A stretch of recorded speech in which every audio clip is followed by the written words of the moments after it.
Now, if you look closely at the entire chapter of Luke 15, you will notice that the story of Jesus is actually the third in a triumvirate of stories. Jesus first tells the story of the lost sheep, about leaving the 99 to find the one sheep that's missing. And then following that story comes the story of the lost coin, about the woman who searches desperately for the one coin that's missing from her 10. And finally, Jesus wraps up the trilogy with this story, the story of the lost son. So the question is, why? What's the point? Well, the reason is explained in verses 1 and 2. It's because Jesus is responding to the muttering of the Pharisees, who are severely disgruntled by the fact that he's hanging out with society's riffraff.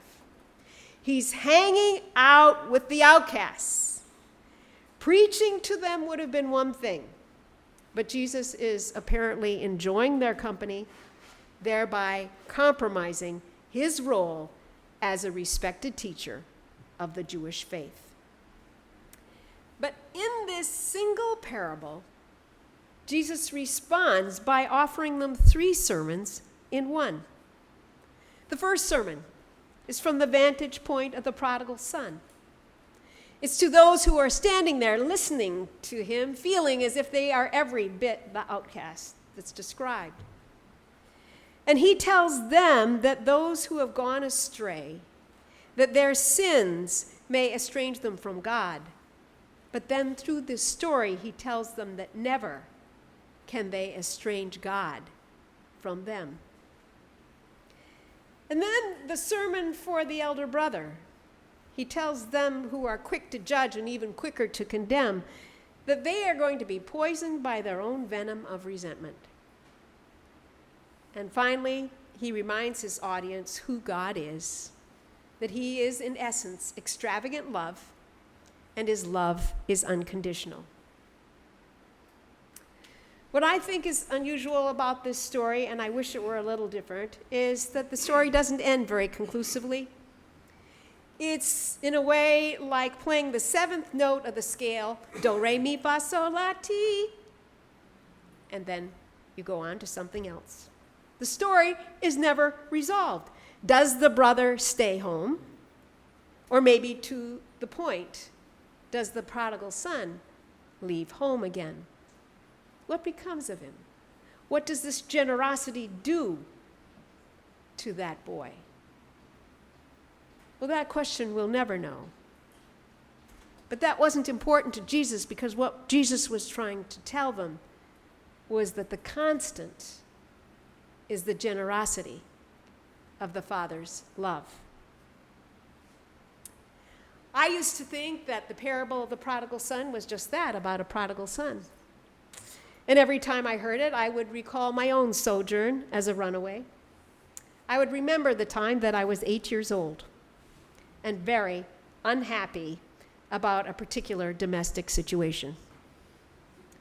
Full of indignation, I announced at the top of my lungs that I was going to run away and never come back.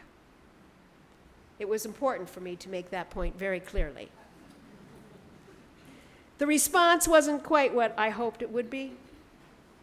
My mother remained dry-eyed.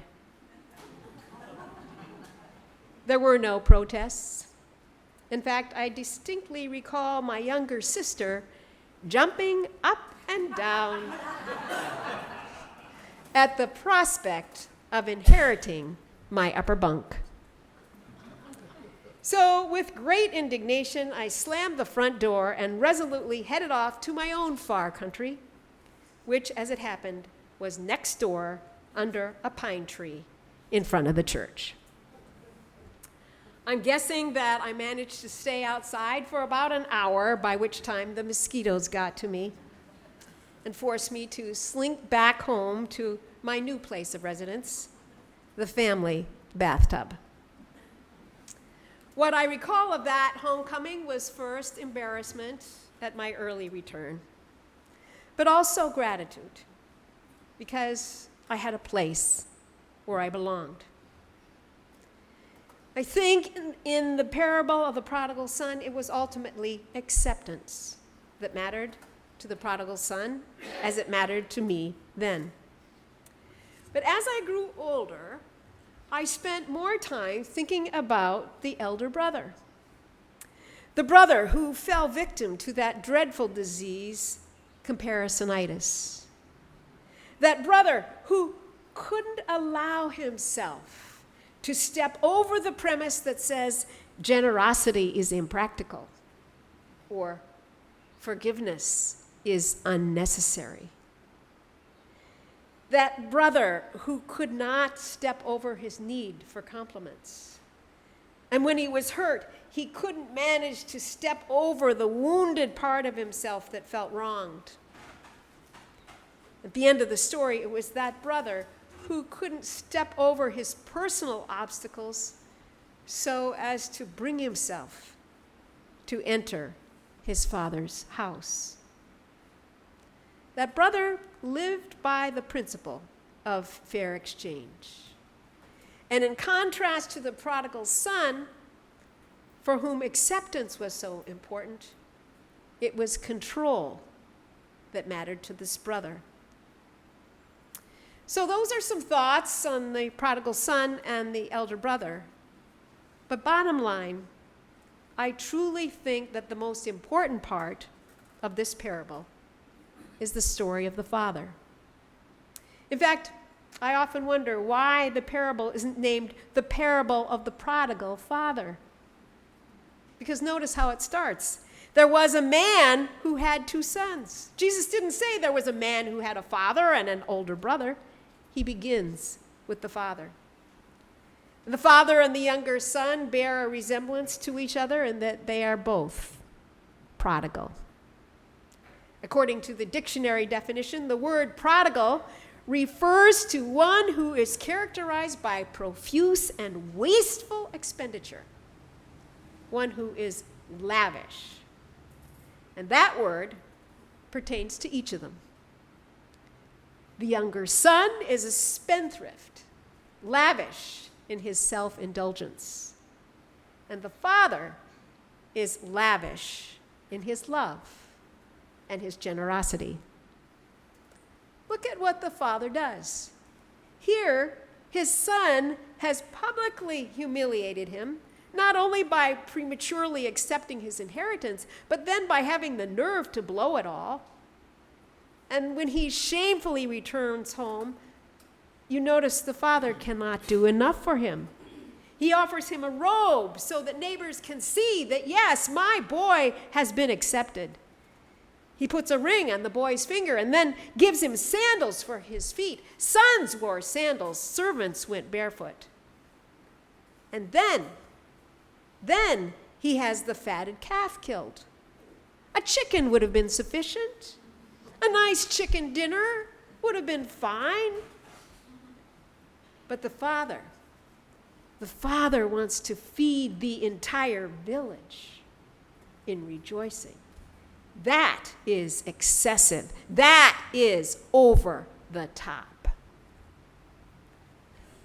It reminds me of the story of Alexander the Great. One day, a beggar was standing by the side of the road asking for alms. And Alexander the Great passed by and threw him several gold coins. His courtier was aghast and cried, "Sir, copper coins would have been adequate. Why give that beggar your gold?" "Because," the emperor responded, "copper coins would suit the beggar's need, but gold suits my need to give." That kind of generosity, that kind of extravagant generosity is what characterized the father's love. So, today, what are we to make of that parable? Once when Abraham Lincoln was president, he attended worship at the New York Presbyterian Church, and on the way home, an aide asked Lincoln what he thought of the message. And Lincoln replied, "The content was excellent. The minister delivered it with elegance, and he obviously put work into it." "Oh, then you thought it was an excellent sermon?" "No, I didn't say that," Lincoln responded, "because he left out what was most important. He forgot to ask us to do something great."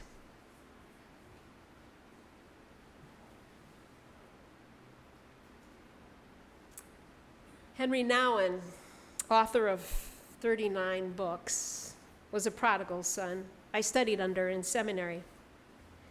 And it was his firm conviction that the purpose of this sermon of Jesus, this parable, was to inspire us to do something great. It was intended, he thought, not only to show what God was like, but to challenge us to be like God himself, extravagant in love. And Henry was intent on living like that.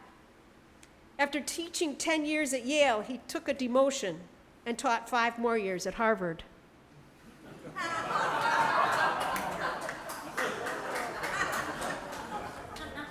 But he wasn't happy there.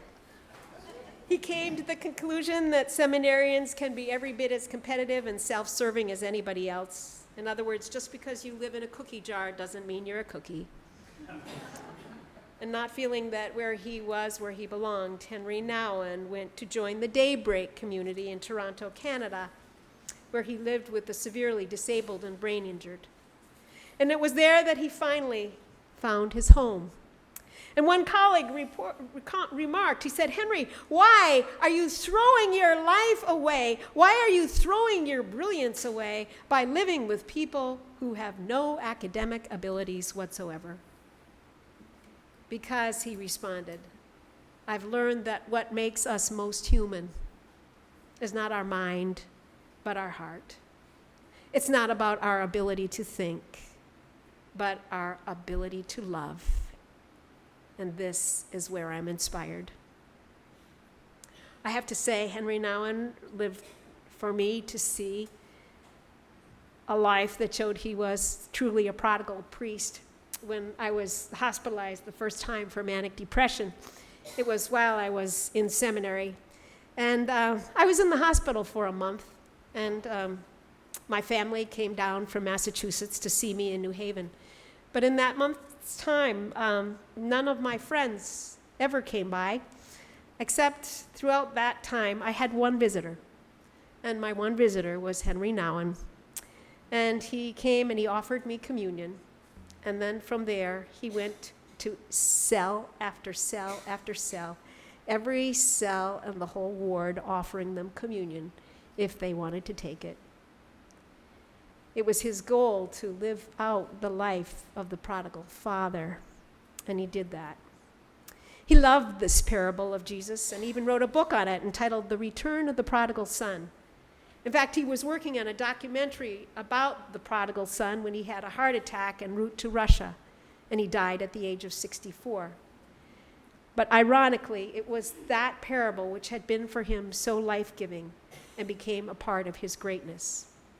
He wrote, "Strive to make your soul one that demands nothing for itself, not control, not acceptance, not gratitude.